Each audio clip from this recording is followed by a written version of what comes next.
INX media విదేశీ నిధుల సేకరణకు అక్రమ అనుమతుల కేసులో కేంద్ర మాజీ మంత్రి చిదంబరం ఆయన కుమారుడు కార్తి పాత్రలపై సీబీఐ దర్యాప్తు ప్రక్రియ ముమ్మరం చేసింది. చిదంబరం కుటుంబ సభ్యులు, ఐఎన్ఎక్స్ యజమానులు పీటర్ ముఖర్జీ, ఇంద్రాణికి చెందిన ఇళ్లు, కార్యాలయాలు సహా దేశవ్యాప్తంగా 17 చోట్ల సీబీఐ సోదాలు నిర్వహించింది.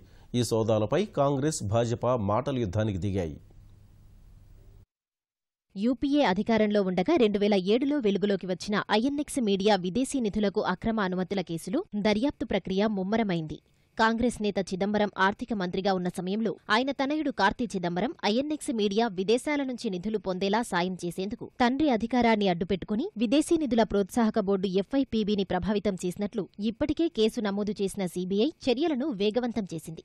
ఐఎన్ఎక్స్కు చేసిన సాయానికి ప్రతిఫలంగా ఆ కంపెనీ నుంచి కార్తి ముడుపులు పొందినట్లు ఆరోపణలు వచ్చాయి. ఎఫ్ఐఆర్లో కార్తి చిదంబరం, ఐఎన్ఎక్స్ డైరెక్టర్లు పీటర్ ముఖర్జీ, ఆయన భార్య ఇంద్రాణి పేర్లను పేర్కొన్న సీబీఐ వారి నివాసాలు, కార్యాలయాలపై దాడులు నిర్వహించింది.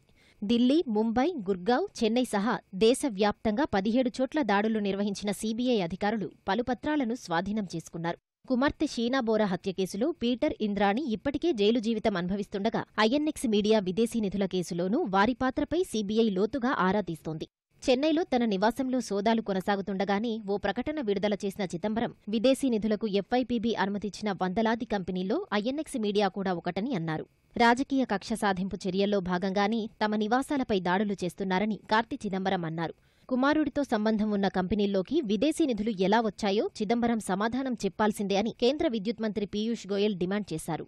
एक नेता आज जवाबदारी है अपने परिवार के काम के लिए। उनके कुछ अखबारों में कॉलम आते हैं और ये सफाई दी जा रही है कि क्योंकि मैं कॉलम लिखता हूँ, सरकार की आलोचना करता हूँ, इसलिए ये एक्शन हो रहा है। मैं समझता हूँ उन कॉलम हमारे लिए या इस देश के लिए कोई अहमियत नहीं रखता। उन कॉलम से कोई बहुत बड़ा तूफान आया हो, ऐसा कुछ हुआ नहीं है देश में। सवाल ये है कि विदेश से जो निवेश होता है भारत में, जिसमें FIPB foreign investment promotion board की परमिशन लगती है, सवाल ये उठता है कि उन परमिशन के लिए, उन मंजूरी के लिए, निवेश की मंजूरी के लिए क्यों जिन लोगों को मंजूरी मिली उन्होंने कुछ कंपनियों को पैसा दिया जो कंपनियां उस समय के वित्त मंत्री के लड़के की हैं, उनकी मलकियत की है।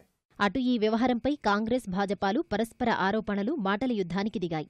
That the entire landscape of BJP is mired with one corruption scam after another. Revenge has become the DNA of BJP government. But we want to reiterate, neither Mr. P. Chidambaram nor any Congress leader or any other leader of opposition would be deterred, would be cowed down or would fear from the politics of revenge and vendetta. हम लोग उनसे पूछना चाहते हैं, ऐसा कुछ करना है तो हम लोग 3 साल क्यों वेट करना है?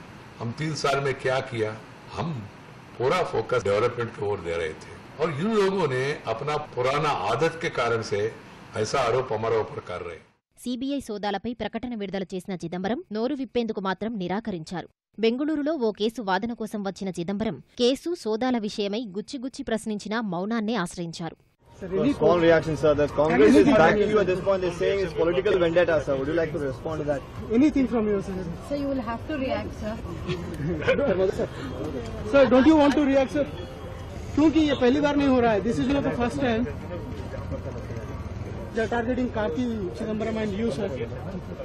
Sir? No comments.